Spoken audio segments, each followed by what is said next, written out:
Welcome to the World Circuit. Marco Simoncelli at Misano on the Adriatic coast of Italy. This is day 4 of racing for the Super Trofeo series. We've had the North American, the Asian and the European series all settled. This is the second day of 2 of the World Finals. This is part 2. This is the one that dictates who will leave this circuit today as the World Final AM and World Final Lamborghini Cup championships. My name is Bruce Jones. Alongside I have Lamborghini racer Jack Bartholome. We will talk you through the action. Now Jack, fairly bright today, but it's still cool. Yeah, it's actually, I think, maybe even the coolest it's been this weekend, especially this time of day. But I was just saying, I was out about an hour ago doing the hot lap session with the VIP guests, and the track felt really, really good. So I think the guys, providing they can generate enough heat in the first couple of laps, should have plenty of grip out there. Well, let's hope so. And let's go down to the grid, because Dakota has got Antoine Comeau, who's starting very much at the sharp end of the grid. Let's hear his thoughts. He is. I think this is the best qualifying for Antoine yet. As you said, it's overcast today, but the wind is picking up. It's getting a little bit breezy on track. I'm not sure how much that's going to affect the aerodynamics of the car. Let's talk a little bit to Antoine. Obviously, he's having the final mode. Antoine, a really good qualifying today. Yesterday, you almost clenched that 3rd place, but not quite. What did you learn from yesterday that obviously you can apply to today's race? Well, driving by myself, definitely more difficult than having a co-driver that jumps in and passes a bunch of other cars. So what I've learned is it's hard to pass. Starting in 4th should definitely help. I'm not going to let anyone pass me and try to get a few places. Make yourself as wide as possible. Good luck to Antoine. Let's see how he goes in the race. Thank you very much, Dakota and Antoine. Now, points were awarded to the top 10 finishes in each of these classes in yesterday's part 1 of the final, so to speak. Antoine finished 4th, and he's starting 4th. Cars ahead of him, the one on pole position, this one, car number 61, finished 3rd yesterday. Sorry, finished 1st yesterday, is starting in 3rd position, so that's at the front end of the grid. And likewise, number 32, ASR, Paolo Biglieri, was 2nd yesterday, and he's 2nd on the grid. But the crew that won yesterday's race, that bagged the most, leads the grid away today, is down in 9th on the grid. So it's a real shuffle around. But let's go down. Paolo Biglieri finished 2nd, is starting 2nd. He's with Dakota. 2 was the magic number for Pablo yesterday. He's starting 2nd today on the grid as well. So let's have a chat and see how he's feeling today. A great day for you yesterday. Not quite maybe the result you wanted, but I think P2 is still a safe place for today's race. Yeah, it was a really finish yesterday, P2, unexpected, and I pushed really hard at the end, just 4 seconds to the first one. Let's try to finish this race and let's fight for the World Final. Yesterday we saw a lot of people suffer with track limits, especially in turn 6. That cost a lot of people penalties and time. How easy is it to keep those 4 wheels on the track, especially when you can see everyone zooming off? It's not that easy. You have sometimes to think about it and release a little bit the throttle to try to stay inside the tarmac, inside the white line. It's not that easy, but we will try to do our best not to have penalty. Also because I have the penalty 3 seconds because I'm racing alone. That means not easy. And also all guy racing now today, for me suffering 50 minutes alone is a lot of sweat, but I will push hard. Old guy racing. Good luck in Bocca al Lupo. And that's Paolo Biglieri in the 32. Thank you very much. Old guy, he's got at least many, many candles fewer on his birthday cake than I have on mine. Need the fire engine round when I have a birthday. Right, so you can see from the way people are wrapped up, it is quite windy. Dakota is not fibbing. There's clearly a bit of a breeze. But we're settling into, well, here we have 12 degrees Celsius, 53 Fahrenheit for the air. Yeah, that is quite chilly after the warm temperatures midweek. And track temperature only 4 degrees higher. So they really are going to have to work those tyres. We've talked about it a lot this weekend. We've had sunshine.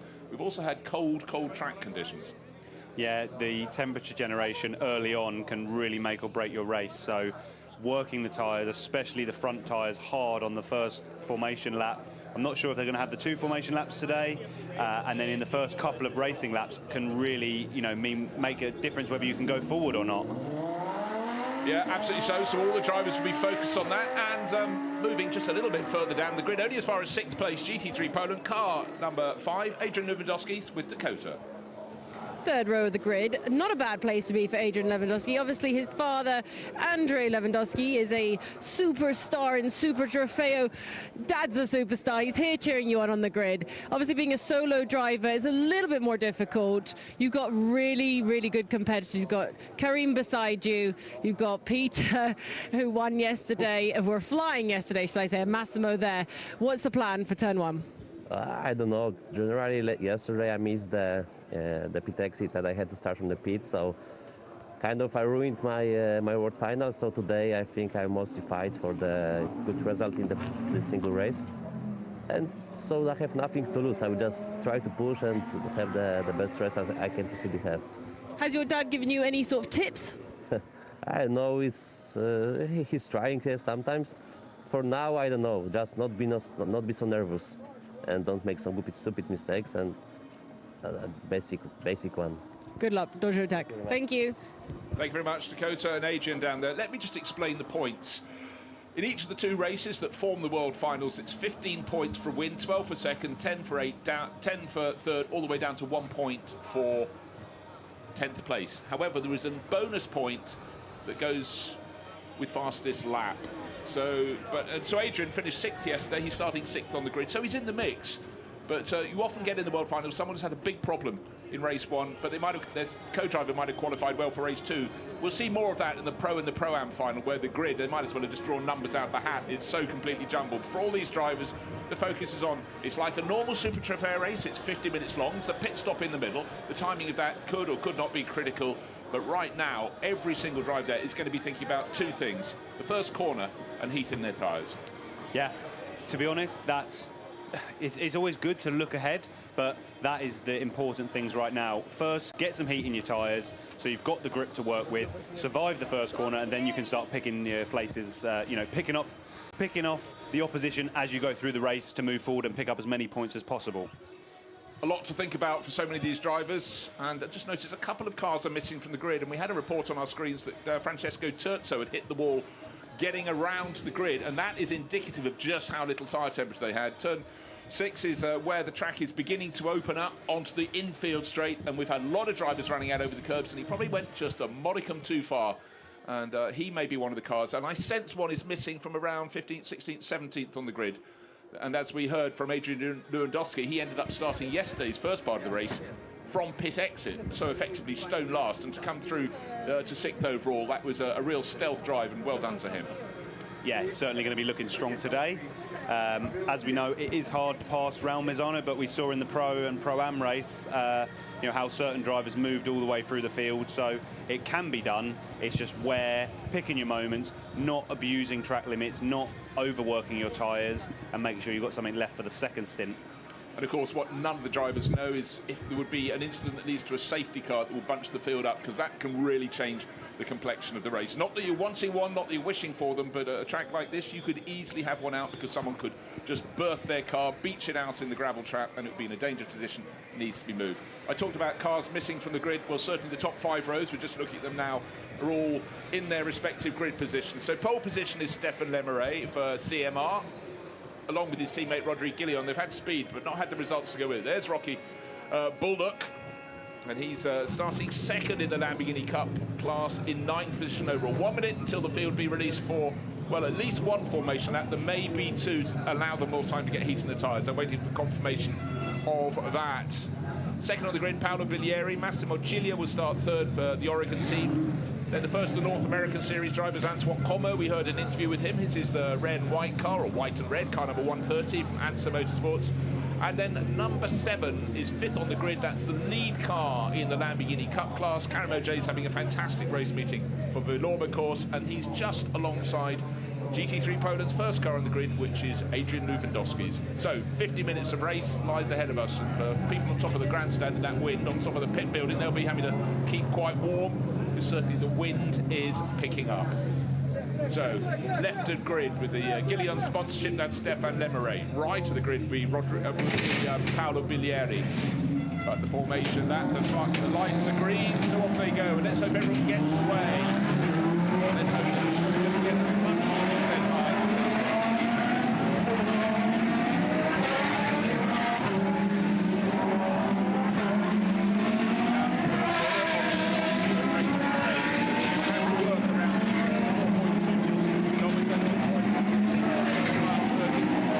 turns. Fantastic drone shot there. The painted curbing got well beyond the curbing where it says Rimini. You'll see quite a few cars running over that, I'm sure, at the start, avoiding accidents. So Stefan Lemery on pole for CMR. Alongside for Autosport Racing, Paolo Biglieri.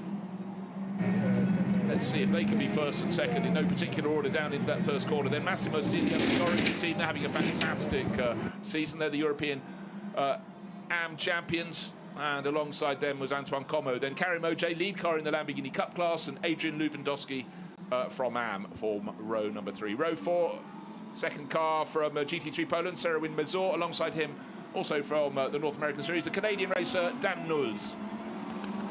Then the effervescent Rocky Bolduc, he's second in the Lamborghini Cup class in terms of grid position. He starts tonight. David Starb for Precision Performance Motorsports starts 10th. Then driver from Colombia, also for PPM, that's Gabriel Holguin.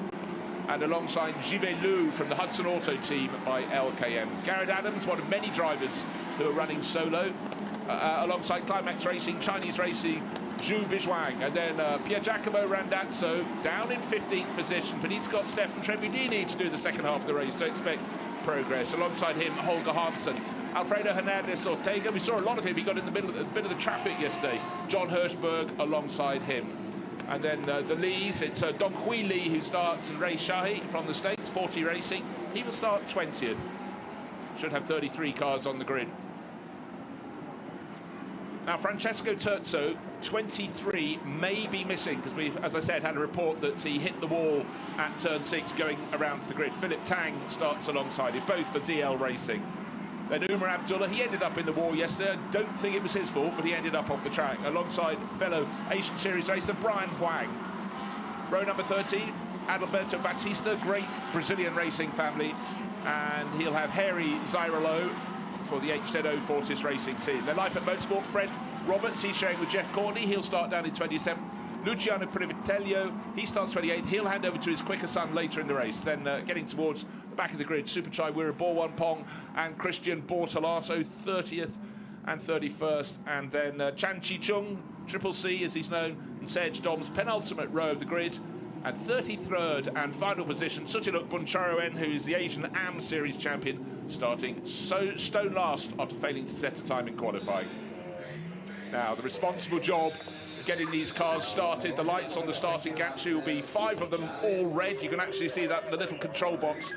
But the race director just waiting for the field to come around. He can't see them yet. They'll come up to turn 16. Turn sharply to the left, it's 90 degrees. They'll have to stay within the white lines. We lost a car here yesterday, one of the cars on pole position. Stefan Trebbiadini pulled off onto the grass and retired. Transmission failure, but an early flick of the lights, I'd suggest there. Good thing in the short cars, the back of the field is still coming round the corner, but Stefan Lemery's got the start done very well. First 2 running, first 4 well done, running in grid order through the first corner into turn 2, bunching up a bit, but neat and tidy today, so they've learned as they've gone. A couple further back deciding short is good.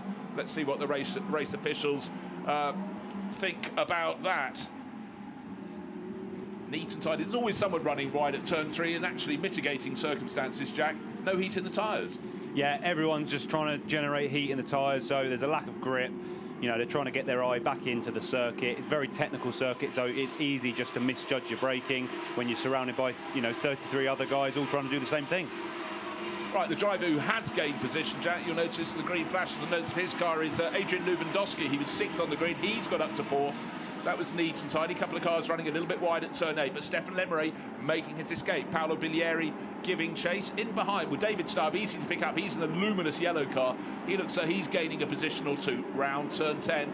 Going a bit deep to turn 10, you have to pay the price coming out, but Stefan Lemery is rocketing clear at the moment, so he's done exactly what he would have envisaged. Imagine when he was sitting in his car on the grid.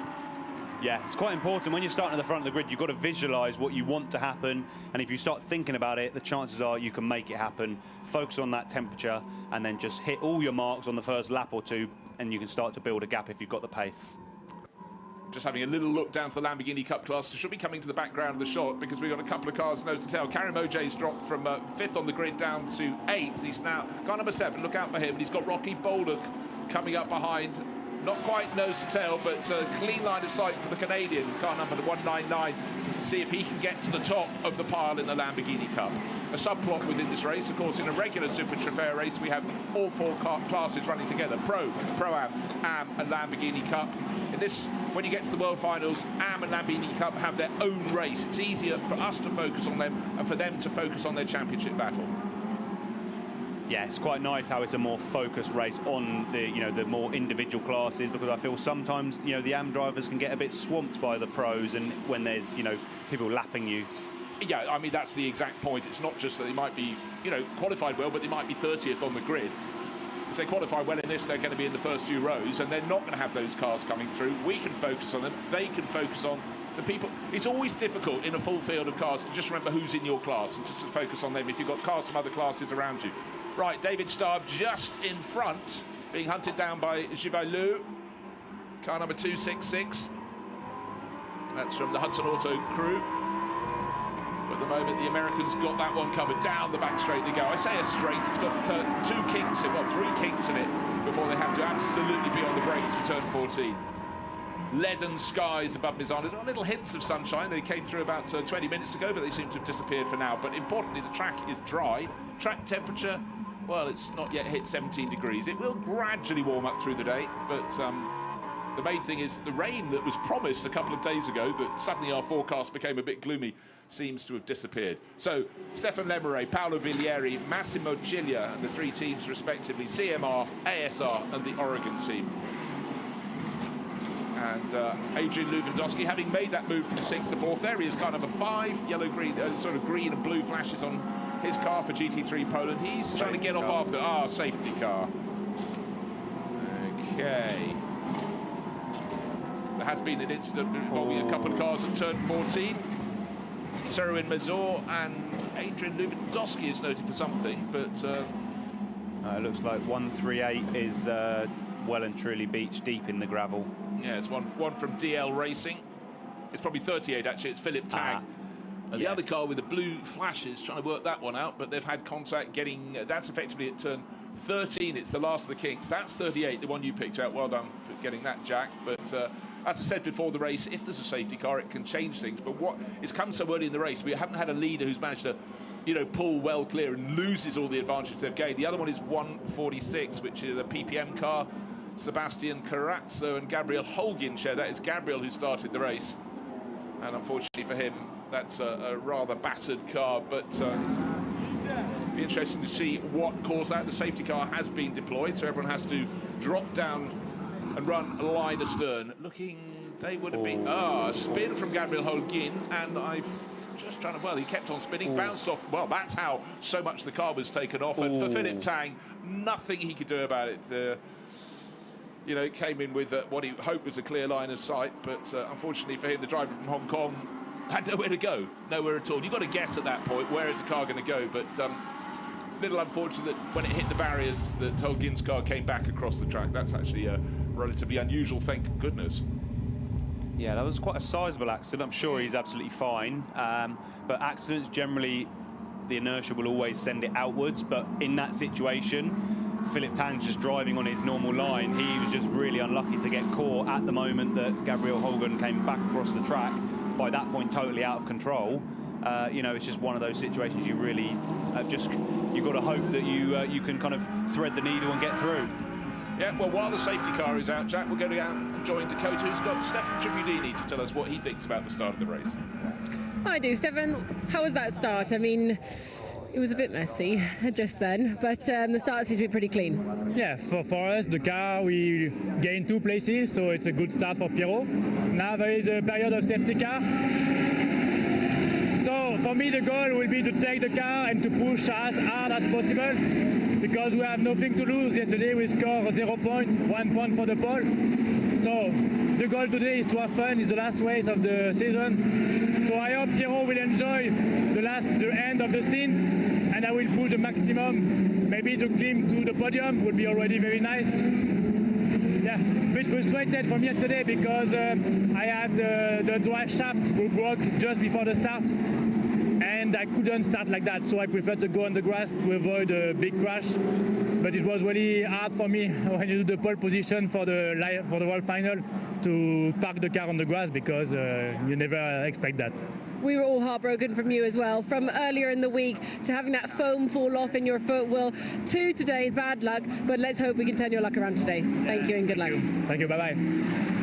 Well, that was a very good interview with Stefan Tribunini there. Yeah, he had his problems yesterday, none of which were for his own making, you wouldn't expect. But one thing, let's have a look back at the start of the race. Actually really clean, Jack. You know, the first 4 positions seem to have nailed down the first 4 places by the time they turned right into and out of turn 1. This is viewed from the front. Stefan Lemire getting very away nicely, starting waiting for a bit more. Paolo Biglieri second, turned in second place into the first corner. And the car that actually gained a couple of positions is the one with the green and blue flashes on its nose, from 6th into 4th. Very nicely, not quite 4th there, but Adrian Lewandowski, he guessed the way there was, and there was a little bit of a gap. He thought, well, I'll be coming down there into turn 1. By the time they'd exited turn 3, he's 5th at the moment. He got up to 4th by being on the correct side of the track as they started turning right all over again. And just hearing, well, what's good news from Dakota as well is that Philip Tang, who was clattered by Gabriel Holguin's car coming back across the track, is reporting in that he is absolutely fine. Bear in mind, he was coming through the kink at turn 11. He'd got to turn 12, still without line of sight. Safety car is in. That's very good news. It shows how fast they've cleared it up. He's gone early. Stefan Lemire's gone early, and Paolo Biglieri not doing a bad job of keeping up. You've got to guess when the car in front is going to hammer the throttle down. But it's always quite difficult when you've got a tight final corner as well, because you hammer it down, but then you have to keep your car balanced. Say people behaving very nicely. Often restarts lead to further restarts if you've got a corner, particularly with the first corner as tricky as the one here. But actually, what we're seeing this time, the cars in 3rd and 4th and 5th and 6th, they're catching Paolo Biglieri. That's Massimo Giglia, Adrian Lewandowski, Sergio Mazur, and Dean Knowles, getting as close as they possibly can. Just talking about the Lamborghini Cup class, Karim Oj leading it, but he's only just actually he's got ahead of David Starr. That puts a car between him and Rocky Bolduc. Now this is the view going down to about the point on the circuit where a lot of people ran wide on the opening. That's turn number 8, infield hairpin. It's actually quite a broad hairpin there, so it's you can be quite generous with where you put the car. Yeah. David Starr just lost 1 place. Rocky Bolduc has just lost another. So we've been riding on board a little bit with 266, which was Jivet Liu in the Hudson Auto Bay LKM Lamborghini, and he managed to pick off Rocky Bolduc. So Rocky, having been immediately behind his Lamborghini Cup class rival at the restart, has had 2 cars overtake him. So that will be frustrating for the Canadian, but very good news for Karim Oj. That gives him a buffer. And in fact, Karim, the white car just turning into turn 15 is actually about 3 seconds ahead. So that's been a very, very good restart for him. Yeah, it's quite nice in split class racing when you can have some cars from a different class in between you and your competitors. Psychologically, it just gives you that buffer that, you know, you're a little bit safe. If anything happens, you're not going to be directly attacked by someone, you're actually racing for points. Yeah, now one driver who's really lost out right in the middle of our screens, white with the red flashes, has Hans Motorsport. He started 4th, Antoine Comeau, finished 4th yesterday, so he got good points in the bag. Very nearly finished where he wanted to be, but fallen to 7th. David Starr running very wide indeed, but just keeping it within the confines of the circuit. Looking to see anybody has gained many places since the start of the race. The answer is no. As yet, I was looking to see the pace of Pier Giacomo Randazzo. He'll be handing over to Stefan Tribunini. We heard from Stefan talking to Dakota saying, well, we got the point from pole position for yesterday, but then that was the car that pulled off right at the start of the race. Oh, actually, it looks though a WSR car is just pulling off in the background. No, it isn't. It's just running wide. It's this one here. That is Pier Giacomo Randazzo. Now, he's right on the tail of Rocky Bolduc. Sorry, it's just the angle that was being shot at. Don't want to carry on with the commentator's curse of mentioning someone and suddenly a thunderbolt lightning. Stefan Lemire at the front of the field, 1.4 seconds clear. Remember, of course, one little advantage he had was closed in by the safety car period. It's opened out again, 1.4 seconds clear. In fact, he gained a second on the first lap after the restart. So he not only got a good getaway, but he carried it on. And that's why there's a bit of breathing space between him, The car in the very Belgian colours of red, yellow and black, mimicking the national flag. And there's Karim-Oj. Villorba course, a lot of cars here this weekend, but 5th in yesterday's race outright, 5th on the grid today, so he sort of does all the work. And Karim's been racing the Super Trofeo for a long time. He's just very, very much at ease with everything in the paddock, everything the way it works. Sometimes that's half the battle for these AM and gentlemen drivers, is a bit of familiarity. Once they, build a good relationship with a team, with the championship, they just like to keep coming back because they have so much fun. And they, sometimes it's difficult when you're thrown into the unknown. As a pro driver, quite often you will be thrown in the unknown. You go to new tracks, new cars, new teams. You've got to just get on with it. As a gentleman, you have the luxury of choosing where you want to race, so you want it to be as comfortable and fun as possible. Yeah, and also not to put too fine on a point on it, a lot of championships have many, many rounds. This has 5 double-header rounds, so you get, 6 double-header rounds with the final, and then the world finals tacked onto the 6th of those. So it's 6 race meetings. Yes, you might do testing and stuff, but for someone who's actually a business person, or maybe their family only allows them out of the family house 6 times a year, but it's not going to completely overpower your year, and that's why it's very attractive. And the fact that you can slot in to any of the 3 global championships in North America, in Asia, if you fancy, you don't think it's hot enough at Barcelona, you can head out to Sepang, see what it's really like in the pressure cooker. Certainly, and don't get me wrong, it is not cheap to run one of these cars, but the specification of car you are racing for the budget it costs to run one of these in a season compared to a lot of other one-make championships is absolutely phenomenal. It is such a good race car for relatively low money in comparison to other championships. Yeah, and to split it right down to what you get a lot of horsepower and a really fantastic looking car, so that helps as well in all of that. Big numbers when you're playing top trucks in the pub. Certainly, no one wants to go to the pub and say, I race a Nissan Micra. They want to be, if you can go and say, I race a Lamborghini, straight away, you're the coolest guy in that pub or restaurant or whatever, golf course, wherever these guys hang out when they're not racing. Yeah, wherever you choose to drop it into conversation. Right, now it's a really good restart for Stéphane Lemeray. The gap closed up behind the safety car. He was 1.4 seconds clear, then 2.6, now 3.5. There's a bit of damage on the front of car number 79, which is Serra Mazur's stealth car. It's stealthy, but we saw it. We saw the front bodywork. Clearly there's been a little bit of contact. It's the flank we can't see. Sticking out just a little bit in front of the front left wheel. And tucked in behind is Dean Norris.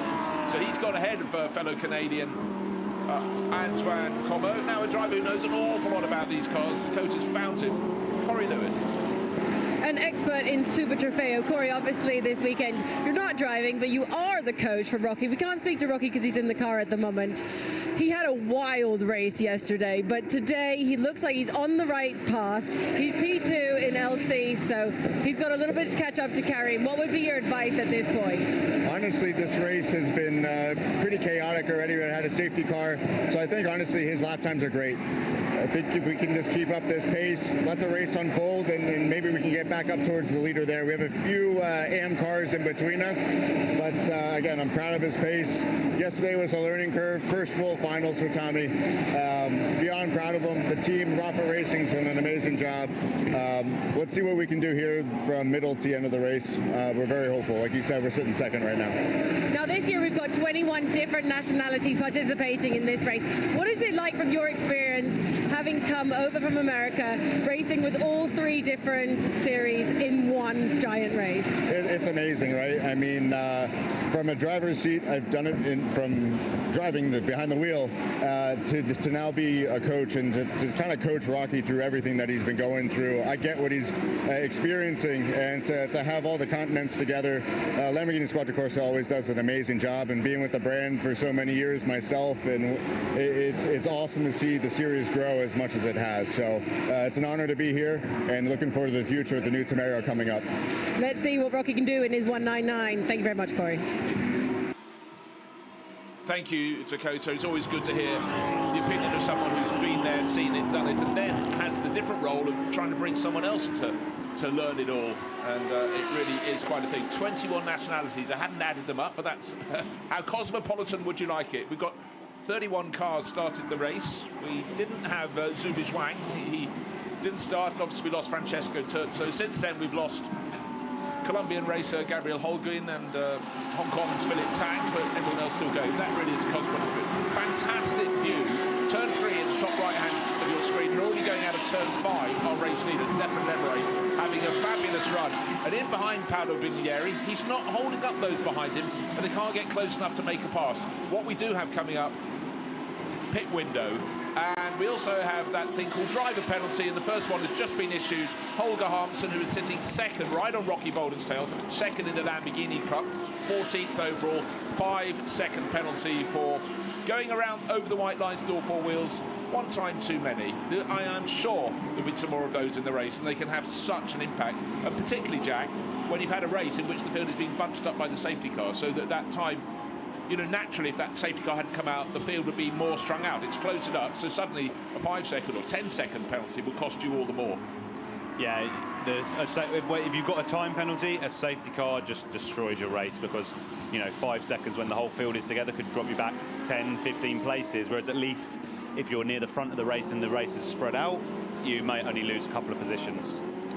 Right, and just hearing news, if you're sitting somewhere warm, wherever you are in the world, watching the Super Trofeo World Finals, enjoy the fact you're warm, because the coach is in the pits. He said it's very cold and the wind is really notably picking up. That could have a factor. And of course, Jack, when you're driving a car, even a car as powerful as this, if you've got wind behind you, it can make, well, and into your face, but, you know, whichever way you have it, it can have an effect. Yeah, the wind direction makes a massive difference. Admittedly, more so in single-seaters where you're really relying on aerodynamics. For example, at somewhere like Silverstone, where it's always windy, depending on the wind direction into a corner like Copse can be whether the corner's flat out or a lift or even a brake. So it does make a big difference. Not so much in a GT car, but, you know, if you're leading the race and there's a headwind, you know, the slipstream then becomes more important. I've certainly found that racing my bike this year, you really, when you're pedaling yourself, you feel wind direction hugely. So although you can't feel it from inside the car, it will have an effect on how the race unfolds. Yeah, in cycle racing, you always think it's incline that's the biggest problem. It's wind. And if you're somewhere, let's say, training in North Wales, it's both. Exactly. Right, looking at number 61, this is Massimo Cilia. Hasn't got any answers for Paolo Biglieri, so that is all very good news for the driver leading by an ever-increasing margin. 5.6 seconds clear is race leader Stefan Lemeray. And, oh dear, for DL Racing, it's just not looking so good for them. That, I think, is car number 41. Yeah, it is. Open the door. Christian Bortolato. Can't see anything untoward. He seems to have air in the 4 tyres that can be seen, but he's off. But the big question is, where is he off, and is that going to cause any problems for anyone else? Right, race leader coming through, Stefan Lemeray, over the start-finish line, and only then is the car in second place. Paolo Biglieri coming round turn 16, so I'd suggest his lead. It's gone out a little bit more, 6 seconds. Pit stop window is going to be opening in 15 seconds' time, so next time around they can dive in. But if you were driving Jack Stefan Lemeray's car, you've got Rodrigue Gillian coming on, so you want to hand over to him, but you'll stay out as long as you can. Clear track in front of you, make the most of it. Yeah, I think, you know, Stefan Lemeray's clearly shown he's got good pace, he's consistent, he's built up a nice lead. That driver is in a rhythm. Once you find a rhythm, once you've got clear track, you really want to just stick with it, because we know later in the race there probably will be back markers getting in the way. Once we do the pit stop, you're obviously then pushed back into the field, so if you stop early you can actually end up in traffic. So all the while he's got a clear run out front, I'd be staying out and just leave him to do his thing. Yeah, and in fact also in terms of he's just going onto the back straight now out of turn 10. The next car he might catch is turning into turn 16, so he's not going to catch any of them before the pit stop, so that is fantastic news for him. But this is the moment it all gets busy. Pit window has just opened, gaggle of cars coming in. Still only the 1 penalty so far, time penalty, 5 seconds extra for Holger Harmsen. He's still running third in the Lamborghini Cup class, just right behind Rocky Bolden, but I'm afraid the 5-second penalty would lose him 1 if not 2 positions. John Hirschberg, Ray Shahi, you know, 2 positions. Ray Shahi will go past as well, and maybe possibly even Adalberto Batista. Yeah, certainly been a challenging weekend for Rocky Bolden, but I'm sure he'll go away feeling he's learnt a lot. There's a lot to digest and work on with his coach, and I'm sure he'll be back next year ready to fight for the, you know, front honours in LC. Yeah, more known knowns when he comes back next time around. We don't yet know where next year's World Finals are. We've been putting our suggestions in the suggestions box, which they haven't put out for us. But right, this is the Privitello family car, run by Villorba, of course, the same team that's running the Lamborghini Cup, class leader Karim Oje. Donovan will take over, that son of Luciano, and always, you know, having fewer years on the clock, and Donovan has qualified really well for yesterday's first Lamborghini Cup and AM World Final race. He qualified right at the sharp end of the grid, but he was always going to be put in to give him was ASAP to get as much time in the car as he possibly could have. Yeah, I'm sure his son's on the radio going, "Dad, come on, hurry up, get in, I want to go. Yeah, exactly. I want to move us up the grid now." And then his father will say, "And who pays for this?" Exactly. It ain't Christmas yet.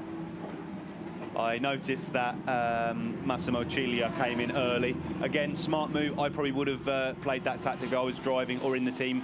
Seems like he wasn't being really held up by Paolo Biglieri, but he was, you know, sat sort of half a second off the rear wing. So, you know, you then can have the potential to start eating up your front tyres. So get Pietro Pirelli in the car, hope for some clear track, put in some good laps, and, you know, they might be able to, especially with the extra time that Paolo has to carry in the pits for being a solo driver, he may be able to then jump them into the second stint, and then Pietro can go chasing after the car 27.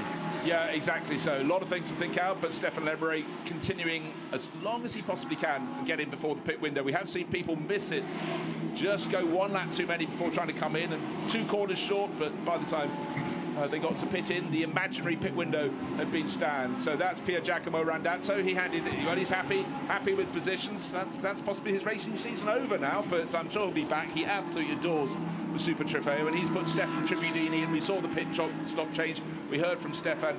They just wanted to atone for yesterday's non-result. Not their fault, a mechanical problem, which is so unusual in Super Trofeo. We talked about the performance of these cars, about the horsepower, the desirability of the Lamborghini name.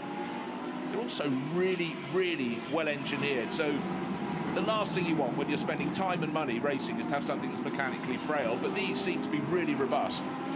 Yeah, obviously you look at them and there's all the intricate shapes and design that you if you actually look at one up closely, you think, oh God, if I touch that, that looks like it's going to fall off. But they, you know, they are built, you know, super strong. They are really robust, and you can go door-to-door racing, and, you know, you might lose a little bit of carbon fiber, you might lose a mirror, but they are racing machines ready to be treated, you know, as such. Now, one thing when you look at them, almost everywhere they work, everywhere they race, it's about getting airflow to that mighty engine at the back. But I'm just hearing from Dakota, the American teams have decided it's so cold, almost all of them are taped over the front radiators. It's a really unusual. It's not a great look, but if it's effective and just keeps your engine in the sweet spot, you've got to do it. So the other teams will be going, where do we put the tape? Yeah, exactly. The cold air is really good for the engines. Oh, we're just going to replay it.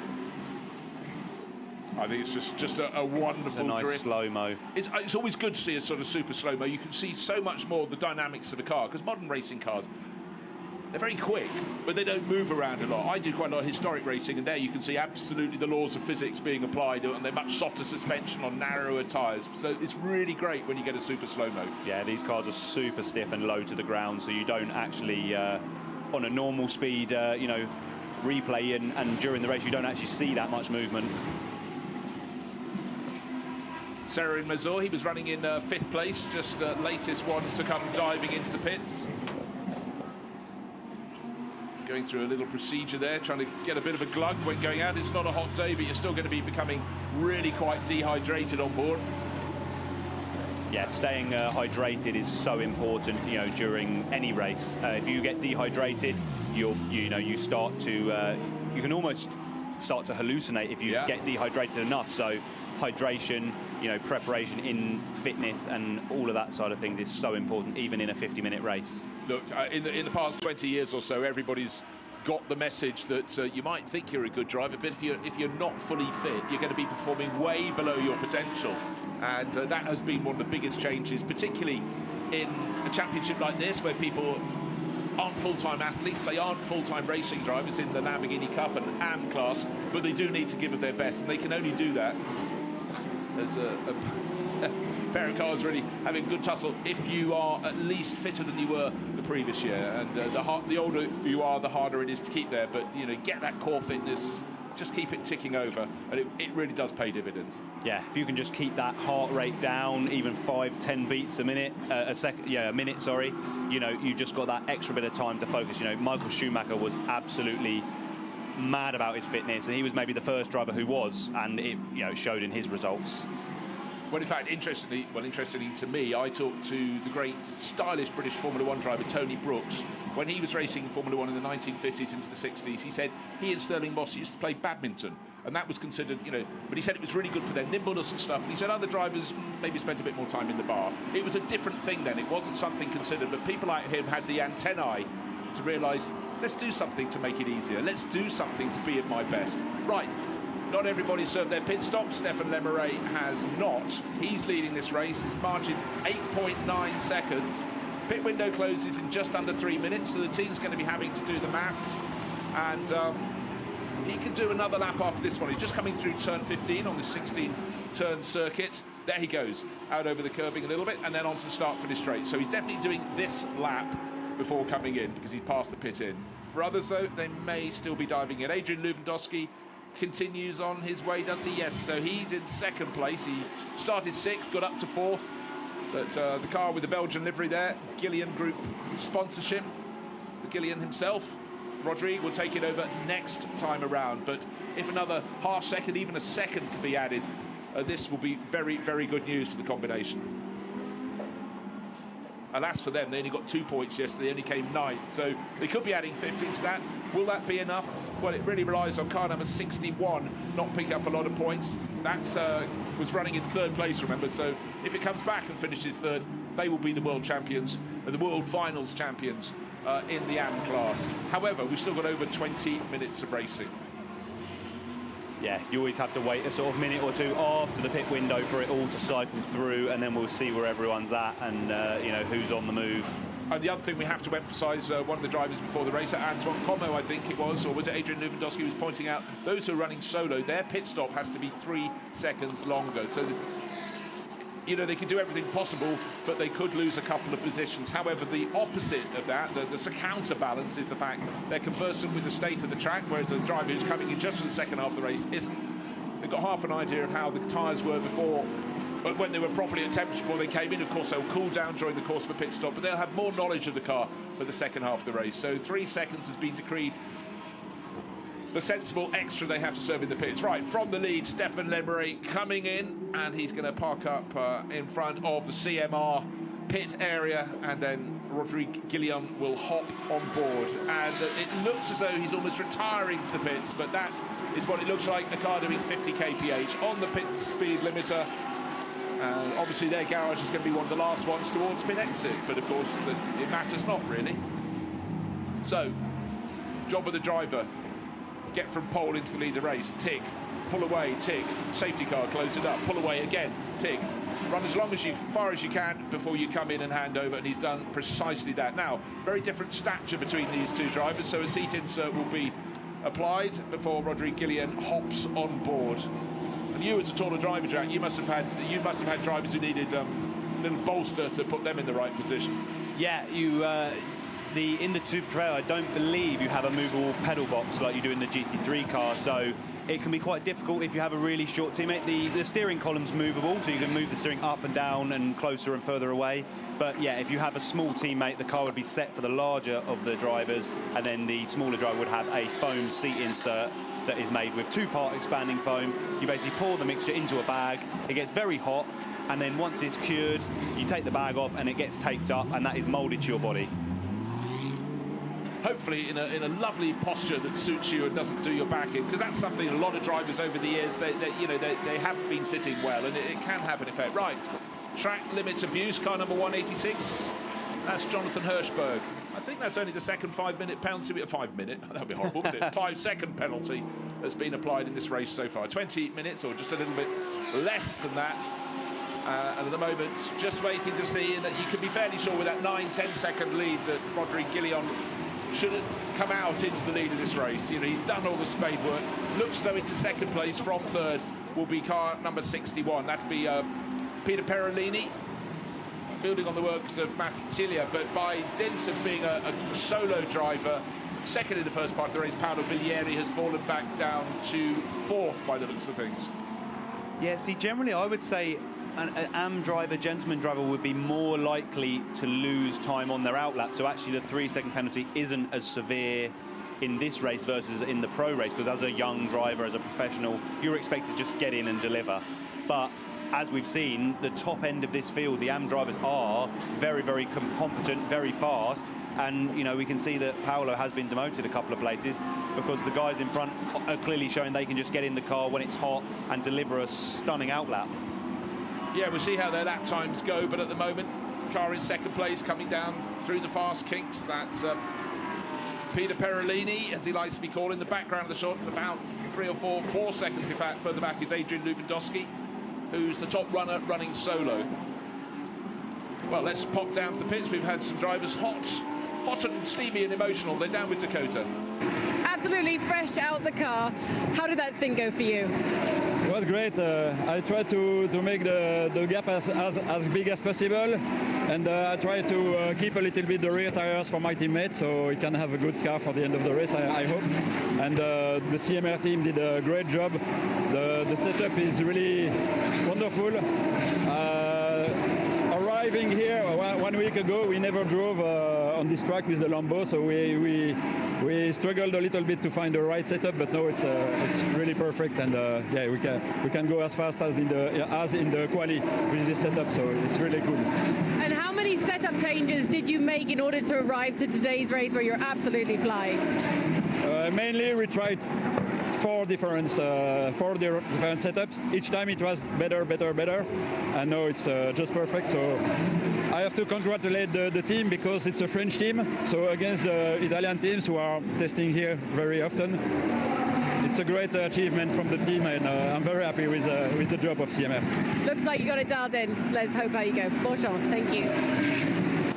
So there was Stefan Lemery, cool, calm and collected, and while he was speaking, a couple of crews have been pinged, being a second under the minimum pit stop times. They went out after 104 seconds, not 105. It's actually 107 rather than 108 because one of the solo entries, Adrian Lewandowski, who's running third, a 1 second penalty will keep him still in third. Paolo Biglieri is 1.3 seconds behind, so small margins. Car making its way forward is Stefan Tribudini, car number 66, the car that started on pole, but more to the point, pulled off just at the rolling start yesterday with a transmission problem, but today working its way forward with every lap. Started 15th in the hands of Pier Giacomo Randazzo. We saw Pier Giacomo on the pit wall after he got out. He was happy with progress, and I think it's only going to continue forwards from here, up to 8th place overall. Yeah, Pietro Pirelli is significantly quicker than Rodri Gillian, so it's only a matter of time before he gets past.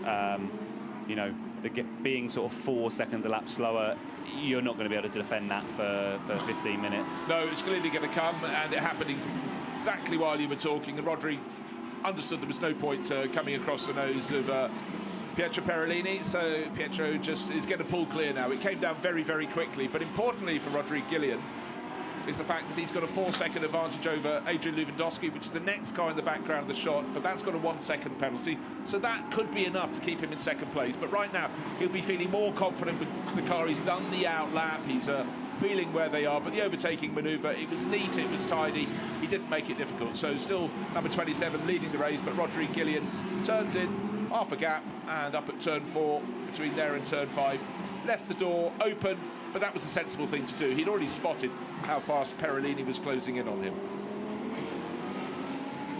Yeah, like we've said throughout the whole weekend, when you're, especially in this AM race or in class battles, if you've got people that are significantly faster, sometimes you're going to actually lose more time yourself by trying to fight it, defend it.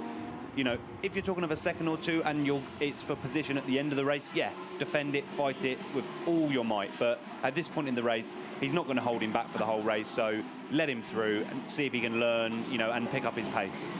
I'm afraid that Rodri Gillian is probably going to lose another position on this lap because 4 seconds faster is also the pace of Adrian Lewandowski. Lewandowski with the green and blue flashes in the car. He's got Paolo Biglieri behind Antoine Comeau.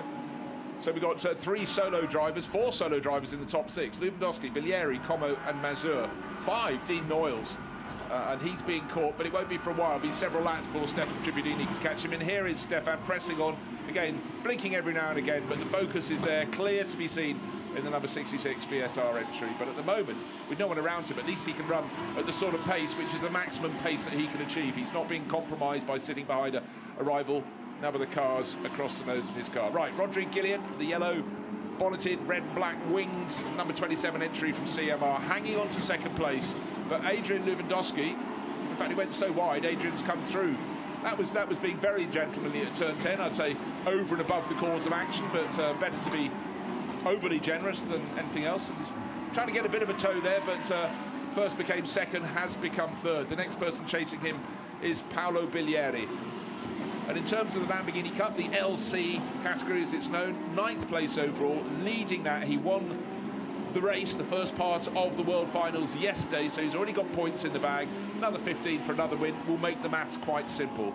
And likewise, yesterday's winners in the AM class are also leading this race this afternoon, as Pietro Pirelli with a 4.5 second advantage over Adrian Lewandowski. Can just stretch his legs now, and then as he gets towards the end, he won't have to worry too much about tyre life because no one's going to be close enough to challenge, or so I think. Yeah, at this point in the race, especially if the gap does start to grow or if it can be managed, you know, hopefully Pietro can actually be enjoying his stint. But the problem is, in such a race that there's so much at stake, it's hard to, in the moment, to enjoy it. You're just so focused on delivering, you know, the perfect stint and doing the job. Really, the enjoyment comes after the event. Yeah, I think so. When you look back and analyse, just having a quick look down the screens, mentioned that Comeau is leading the Lamborghini Cup in 9th. Holger Hampson has now moved ahead of Rocky Bolduc. He's in 13th, Bolduc in 14th, Ray Shai 15th, and 5th in class, John Hirschberg. So 3 North American series entered cars behind a European one, with the European one leading Lamborghini Cup in the form of the driver who won the first race of the World Finals, which is Villorba Course's Comeau.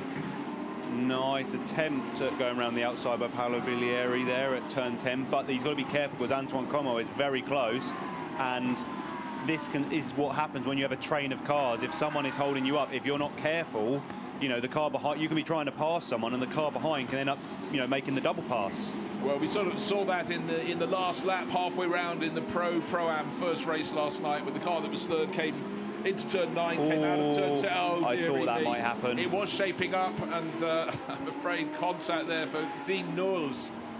That is really unfortunate. So the 79 ran really wide through turn 14, and as he tried to come back on, Dean Knowles again was just minding his own business on his line, and then contact was made. But obviously the angle that they connected, it has obviously damaged the suspension for Dean Knowles. Yeah, that was Sarah in Missouri in car number 79, and Dean Knowles off out beyond. Another place, unfortunately, has gone away from our erstwhile leader. So Rodrigue Gillian is now down behind Antoine Comeau, so that means 1st to 5th he's fallen, but he's still trying to pick up the pace, trying to stay there, not let too many other people through. In terms of race experience, he's very inexperienced relative to his rivals, so really is a lofty position to be running around in. Pietro Pirelli, by the way, is now 3.7 seconds clear of Adrian Lewandowski. Lewandowski, he's got that 1 second time penalty to be added later in the race, but he's nearly 5 seconds here of Paolo Biglieri. So the car with the green and blue nose in the background, running second, should stay second.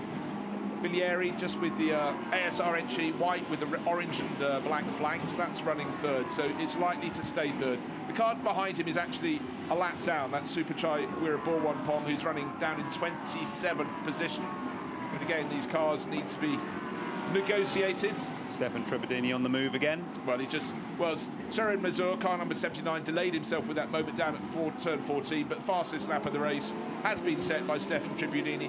He came in at huge pace to catch. Now his next person to set off after is Rodrigue Gillian, so it could be up to 6th place. But you've got nothing else to do, strangle one of your team members on the pit wall. It just helps pass the time, I always find. Safety car out onto the track. For why? That would be probably for the 170 in the gravel, I would imagine, at turn 14. Turn 14, yeah, so that would be Dean Knowles' car. So just bear in mind, before it came out, Pietro Pirelli had a 4 and a bit second. Oh, well, this is a further incident we hadn't seen. That's Rocky Bolduc getting together with car 165, Ray Shahi. And, okay, so he had his own spin and kept on spinning, and oh gosh, so difficult when you're going outside. These cars are quite long when they're facing sideways across the track. And Ray reverses across the track there. He avoids trouble, but causes trouble for those around him, unfortunately. but that was a reaction from him. I imagine that was probably quite a severe hit, because to spin from being hit when you've got someone on your outside to then force you to spin inwards would imply he has been hit quite hard. But we know Rocky Bodok's had a couple of incidents in the last couple of races. He's racing really hard and aggressively, which is not a problem, but it looks like he had, you know, suffered quite a big impact on the front right to cause him to spin inwards. Yeah, so leading the Lamborghini Cup class in 8th position overall, rising all the time as those in front of him get into battles and those behind him also get into battles. There's Karim Oj leading the race, but his advantage was 4.4 seconds before the safety car was deployed. There is the safety car. There is Pietro Perellini as the race leader. Adrian Lewandowski invited onto his tail. Buys a bit of time for Rodrigue Gillian. He's still in 5th place, but coming up at a rate of knots with Stefan Tribudini. But right now he's able to close with no cost onto his tail. So don't know how long the safety car will be. 1, if not 2 cars need to be cleared up. And what's happening, of course, the clock continues to count down from 50 minutes. So it's only got 7 minutes and 20 seconds remaining. I reckon there'll be at least another lap behind the safety car. I must say, at this meeting, they've been really good. In fact, they've already cleared one of the cars in the background. And if they can tuck it behind the barriers, get it away from turns 12 and 13, that'd be really handy. But that's one of the cars. The other one is on the left-hand side of your screen. You can just see Dean Nors's car being lifted up. Now, just some super slow while the clear-up is going on. Again, a chance to see the dynamics of these fantastic Super Trofeo races, these wonderful Hurricanes. And as Jack pointed out, they've got a huge amount of performance. They've got decent aero that really keeps it interesting. But these are very, very good cars to drive, to learn how to handle a lot of power, how to use your tyres. Yeah, fantastic car, and we know we've still got one more season with the amazing V10 in the back before we switch over in 2027 to the new unveiled yesterday Temerario Super Trofeo.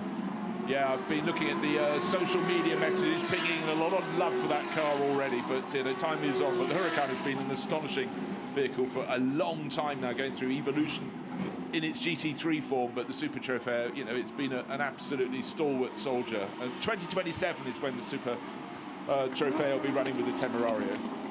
Makes me feel old. I first drove the Huracan Super Trofeo first generation, so this is now the Evo 2 package. So I managed to race it with the Evo 1 package as well.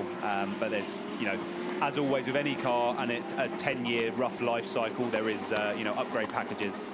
Yeah, always the case, always upgrading motor racing. Dakota, who have you got in the pits? I have got Harry from the 205. Harry, we just saw you having a little laugh with your team. Can you explain what you were laughing about? Yeah, because last year we were the champions for LC, and we joined them. We had 0 target, and this year we won 2nd for the championship for them. So it's a good race and a good jump. We never thought we were going to win anything. So the engineers are happy, the teams are happy. Both our brothers, we started Lambo just 3 years ago. So yeah, that's why we never thought we were going to be here. And this is our 3rd championship for sure. What keeps you coming back? What's so special about Lamborghini in the Super Trofeo series, especially the sort of world final? I think as a driver like me, it's a pure gentleman driver. Everybody's respecting each other. Good family with the team. Everybody has a good laugh, and it's fun. It's always fun for sure. I've just seen the lights go out, so let's get back to the race. Good luck. Thank you. Thank you very much, Dakota. Just as the safety car was putting off, something flew in the air right ahead of the bunch of starters. Couldn't work out what it was. Big damage on Adrian Lewandowski, it looks like. Oh gosh, yes. His bonnet and the whole front of his car is, he's obviously hit something. It doesn't look like there's any damage on the 61 of Peter Perellini's car, and his pace seems okay, but he's clearly made some quite big contact with someone or something. I wonder if he got too close just before the safety car withdrew. I'm guessing as I go, he's going to have to use muscle memory now, because obviously his visibility around the circuit is going to be very poor indeed. And if Paolo Biglieri can spot that damage, he's going to go, right, I'm in 3rd, I'm going for it. In behind, side by side, Stefan Tribudini coming out of turn 8 alongside Antoine Comeau. I mean, you'd expect him to pass at some point, but he's immediately got into that mix, and he's already made the move stick up into 4th place for Tribudini. I'd be surprised if Adrian Lewandowski isn't pulled mechanically, because that bonnet is not fixed and secured. His vision is impaired and it could fly off. And, you know, we've seen in the past when bits of cars start flying off, it can, you know, or it's actually rubbing. You can see smoke coming from that tyre as well. So as for a safety, you know, concerns, he may well get the mechanical flag. Yeah, he may well get that. I'm just thinking it's a very good thing for him. It's a left-hand drive car. If it was right-hand drive, he just wouldn't be able to see. So this is another helping hand. Some of that bodywork just lying on the curbing at turn 15 there. So, and this is the problem. Bits flying off, and that's not be very funny for Paolo Biglieri behind him. It wouldn't have hit him, but it could have done. Down the start-finish straight they go. Lead 1.5 seconds for Adrian Lewandowski. So how did it happen? Look for the car in second, running between turns 14 and 15, and he got too close. So Pirelli, well, it's his job to lead the field round, but he obviously decided to, I don't know, have a little dummy on the brakes or whatever, but certainly caught out Adrian Lewandowski. He's got the black and orange warning flag. He's going to have to report to the pits. I mean, it's only right. Frustrating for him. He might be frustrated that he clipped the back of Pietro Pirelli, but Pirelli is now going to pull ever further clear. There he is for the Oregon team. And so late in the finals, but with the victory in yesterday's first AM and Lamborghini race, that's 15 points in the bag, and another 15 if they get to the finish of this race. 2.5 minutes remaining in the lead race. The pairing of Massimo Cilia and the driver at the wheel of the race-leading car, Pietro Pirelli, will be champions in the World Finals. And likewise, the Lamborghini Cup yesterday was won in race part one, as we call it, by Karim Oj, and he is way clear of the opposition, so he too should make the maths simple for those of us who have to add it up at the end of the race, and he should win the Lamborghini Cup title in the World Finals to add to his European Lamborghini Cup title as well. We'll see if Adrian Lewandowski comes in this lap. I believe when you see the mechanical flag, you have 2 or 3 laps to respond before it becomes a black flag, which is then obviously a disqualification, but you can see he is struggling with the balance of his car. I think he's worked out that if it's 3 laps, he's just going to take it through to the end of the race without reporting at the pits, because we've only got time for 1 more lap. What was the lap time last time? 1 minute 36, and the race leader Pietro Pirelli crossed the start-finish line 1 minute 39, so it's actually this lap and 1 more. Actually, that could stymie Adrian Lewandowski. Running second, he's got a 1 second penalty to be added. Double checking. Rodrigue Gillian, he's exceeded track limits.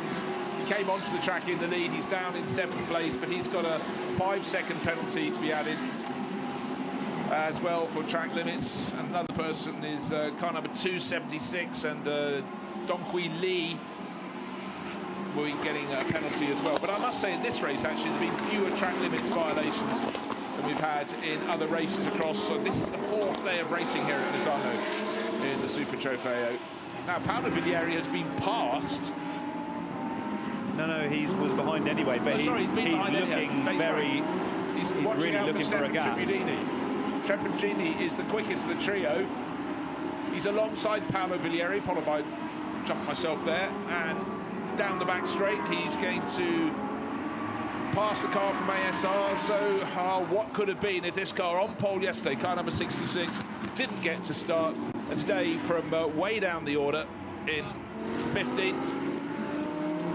But that still leaves Paolo Biglieri with a net podium. Oh, absolutely. We know there is a penalty for that car number 5. Yeah, well, and now he comes in just in the nick of time. But Paolo Biglieri, having just been passed, almost had a little look by Stefan Trepidini, who nearly drops it at turn 16. Biglieri should have more traction, should get down to the first corner ahead. Flag. Like I said, so he ignored the mechanical for too long. Yeah. So black and orange became just pure black. In many ways, if he'd had to report it anyhow, it would have tumbled down the order, so keep it going. It's actually getting a little bit brighter for the final few laps of the race, but it's certainly very, very bright indeed. Very inside. Wow. Well, Paolo Biglieri is not taking no for an answer. He's been passed by Trepidini. Trepidini made the mistake at turn 16. Biglieri has fought back. Trepidini fights back. Driver in behind as they go through turn 6. Antoine Comeau, can he get a podium? Well, it could land in his lap. It could land anywhere in particular, and tucked in behind Serwin Mazur. 2 cars in the corner, good. Let's try 4. Down to turn 8 they go. This is the final lap of the second. Oh, sorry, Mazur maybe put the power down slightly too soon. Got a bit greedy. He rotated, so the 4 car pack becomes a 3 car pack. Tribudini now settled down. He's got the move finally done. Paolo Biglieri has to watch out. The challenge from Antoine Comeau, the Canadian racer, tucked in, and they all know it's their last opportunity to make a move. Probably down to turn 14, maybe in desperation at turn 16. It is now or never. Can Comeau make a move? Already out of the bottom of the picture, heading towards the checkered flag to take victory is Pietro Pirelli. Oh, yeah. The pressure from Comeau has paid off, and Biglieri, who looked so doughty in battle, unfortunately just running wide between turns 13 and 14. So Tribudini comes home in 2nd place. Comeau will get a podium unless he gets tackled at the final corner. You can see Biglieri coming back at him. Biglieri stays on the track, but Comeau running wide will take that checkered flag. So the best of the North American Series racers coming home in 3rd place. And just David Starr really rose up the order. He's come home in 5th. Seroin Mazur, after that little semi-rotation at turn 8, falls to 6th. Garrett Adams, a couple of American Series races have really risen up the order. There will be some time penalties to be added after the race, so maybe better not. Oh, I tell you who's picked up one. Car number 32, Paolo Biglieri. He's going to get a 5-second penalty for exceeding track limits. Might well have been on the last lap or the penultimate one. But for the Oregon racing team, the job has been done. Pietro Pirelli will be bringing his car back in. And we're looking at celebration at Villorba, of course, because their star driver has won the Lamborghini Cup race. So yesterday's winners in AM and in the Lamborghini Cup have made mass simples for the scorers. They've taken 2 sets of 15 points, 30 points in the bag, and the job is done. There is Karim Oj bringing his car home, and he did a nice job there. Started very well placed on the grid in 5th overall. A couple of people came past, but he was always aware of where his rivals were. And eventually he wins the Lamborghini Cup class from Donovan and Luciano Privitello, with Donovan really rocketing up the order.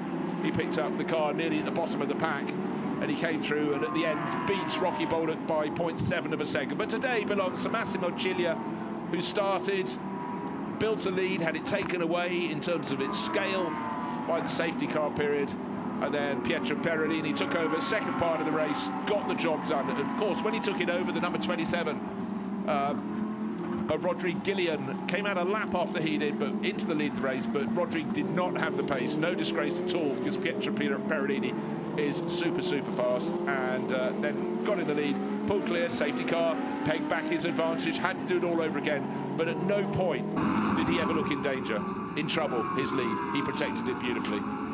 This replay, well, it was a really staunch battle with Stefan Tribudini tucked in behind the car with the flapping front end, which was to be pulled off the circuit, and then running wide, a little bit wider still, and Antoine Comeau getting in on the action. But Paolo Biglieri, very busy indeed. We thought once Stefan Tribudini had got past, that would be that, but Biglieri kept on fighting.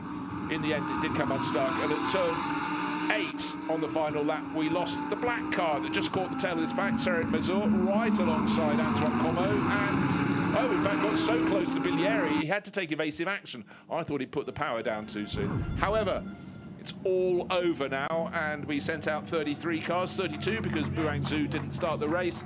But here at the end, Stefan Tribudini, well, he could have done no more. They end up 2nd in the AM champion in the European Championship by 1 point in the European season. Still had smiles on their faces, and today they had nothing to lose, and they've rocketed up the order and should get a good overall placing. But you can do no more than charge and see if you can get to victory. Yeah, fantastic drive by Stefan in the 2nd stint, and great respectful racing between him and Paolo Biglieri in the last couple of laps. But you can't take anything away from the 61 crew. They've done the absolute maximum. Yeah, they really have, and you can see, you know, when you've got a teammate, and a teammate, you do your job, you lay the stage. Massimo Ciglia did a great job today in doing that, really rose to the occasion. But to his younger co-driver, there we are, Peter, as he's known, Pietro Pirelli from the heart.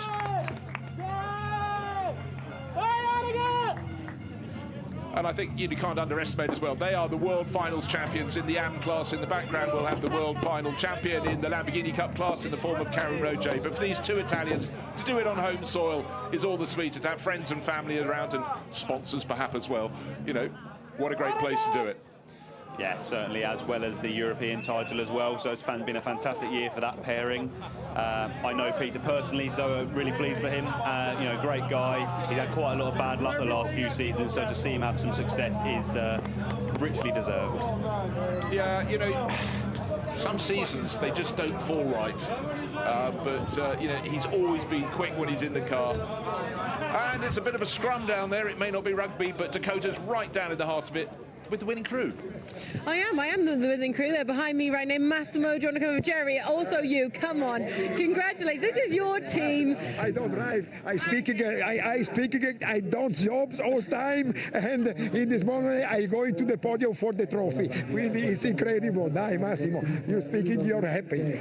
Massimo, congratulations, Jerry. That was Jerry. He's the team boss of Oregon. Has been for a long-standing time. Massimo finally done it. The cherry on the cake. World final. Congratulations. Yes, it's from 2021 that I lose for 1 point, that I look to gain this trophy, and today absolutely, you don't even have the words. I can feel it.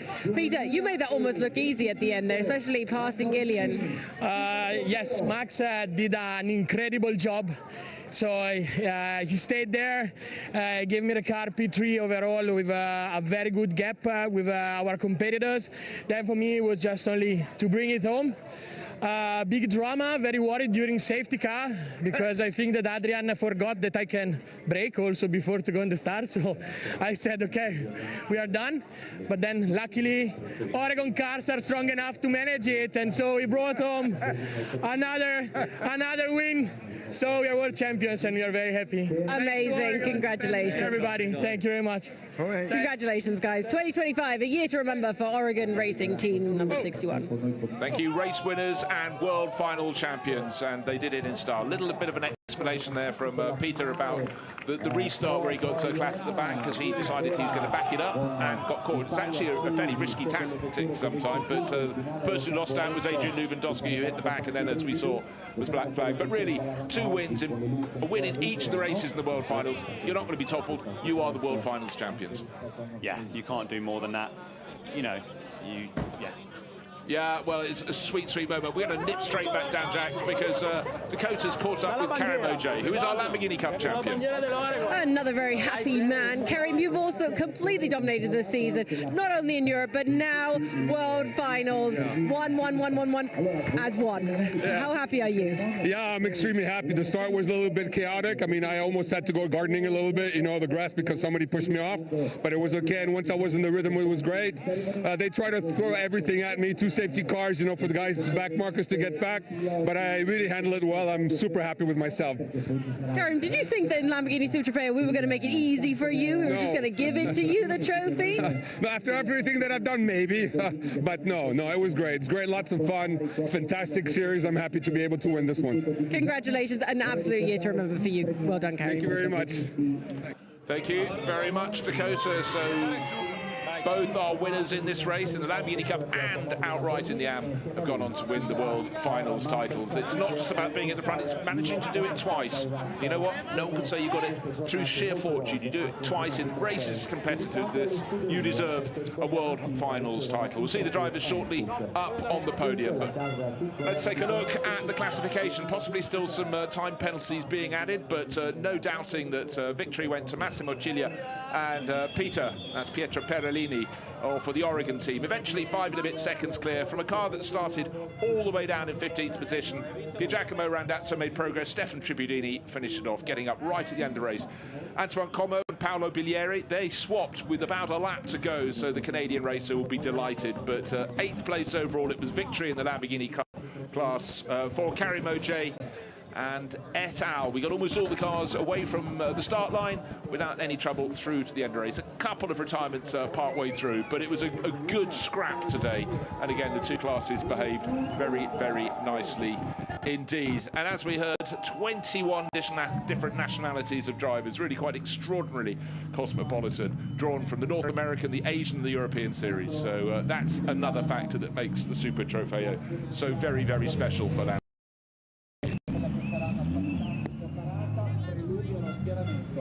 The podium ceremony about to begin. I can see drivers just standing to the right hand of the backing board the backdrop to the podium, and I'm sure there are going to be some very excited faces, because not only did they win or come second or come third in the second of the two races today, but for a couple of them, they won yesterday, they won today, and that is how they nailed down the World Finals titles. There is one of those World finalists, that's Massimo Ciglia, speaking to Dario Lucchesi, the media supremo. For everyone else, even on a grey day in Italy, sunglasses are de rigueur. It is occasionally blowing a little bit lighter, but then blowing away. We heard the wind picked up, it was cool, the track conditions are still not very warm at all, so the drivers behaved very well as they fought to get heat into their tyres. And Jerry Canavisio wearing his special trousers. You can spot him a mile off, and a great character in the paddock. Yeah, really funny guy. I've never personally had anything to do with his team, but lights up the paddock, and those trousers are fantastic. Fair play to him for having the confidence to wear them. I certainly wouldn't. Might be part of the deal. If you race for his team, you have to, but anyhow, I think they're his and his alone. So Rocky Bollock, he's enjoyed his visit. He took third place in the Lamborghini Cup class. And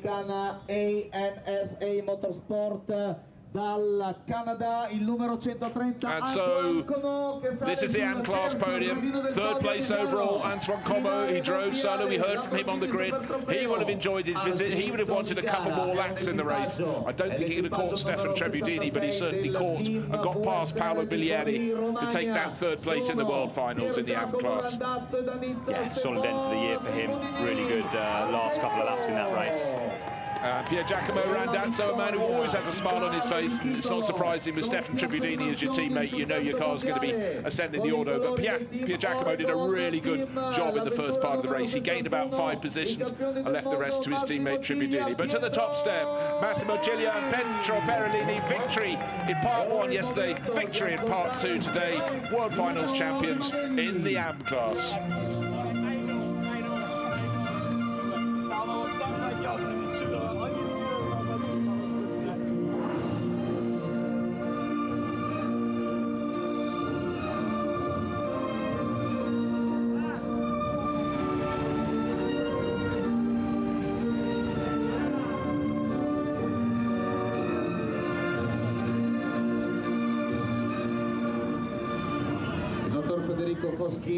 Chief Marketing and Sales Officer, Automobile Lamborghini. And after the national anthem, it's time for the trophy presentations, and also there'll be a trophy for the winning team as well. It's always good for the team to be recognised as well as the drivers.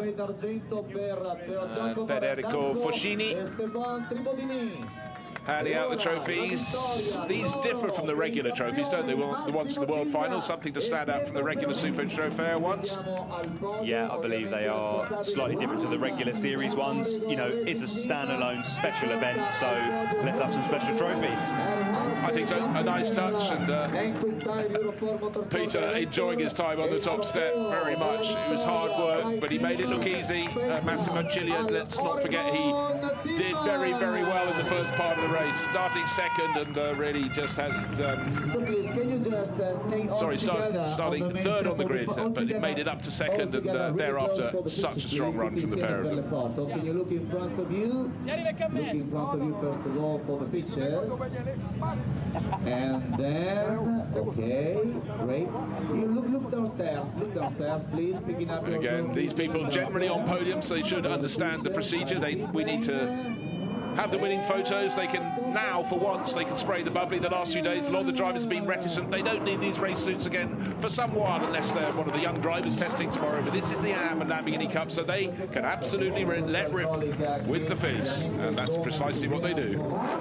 Polite clink of the bottles.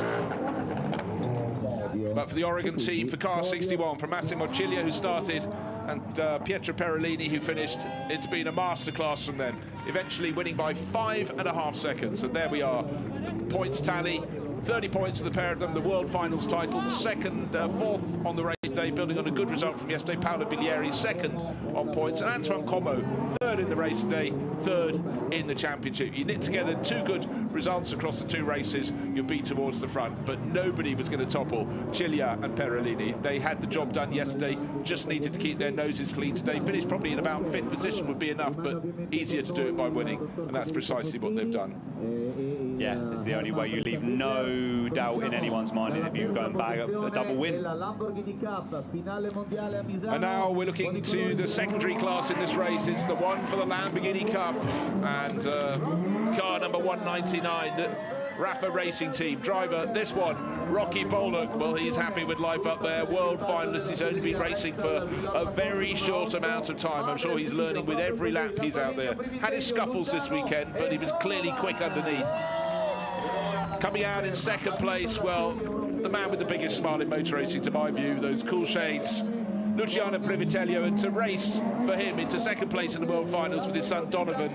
Yeah, they're already getting the prep in. Motoration is about speed as well as preparation, but they've got the prep for getting the fizz flying. But Karim Oj, European Lamborghini Cup class champion and World Final champion as well.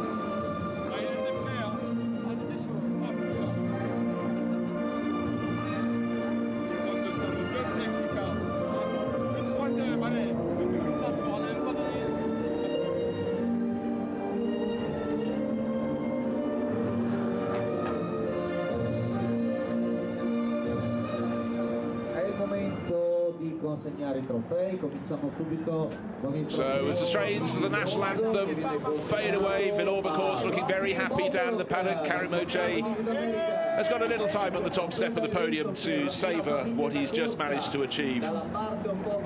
Winner's cap on, trophies coming his way, then there'll be the photograph, then I'm sure there'll be an ebullient release of champagne. All three crews getting ready with that, waiting for Villorba to pick up the winning trophy, team trophy as well. But Karim Oj, 2025 Lamborghini Cup World Final champion. Victory in race 1, victory in race 2. Nobody could topple him.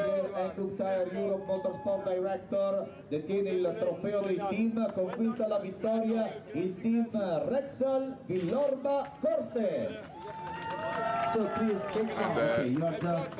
team trophy as well to Villorba Corset, and it's always good when the mechanics and the team crew get some applause for all their efforts. Don't forget, across the course of the season, not all cars are returned to the pit garage in pristine condition. There's a lot of work to do, a lot of long nights sometimes. Yeah, the mechanics in the team are the unsung heroes of all of this. Looking downstairs. Good. And it's always said that a driver who treats the team well will be treated very nicely in return. I'm afraid someone who doesn't want to be sprayed with champagne is going to get rather soaked on the podium. It's an ambush up there. It's really not very fair if all you've got is a trophy.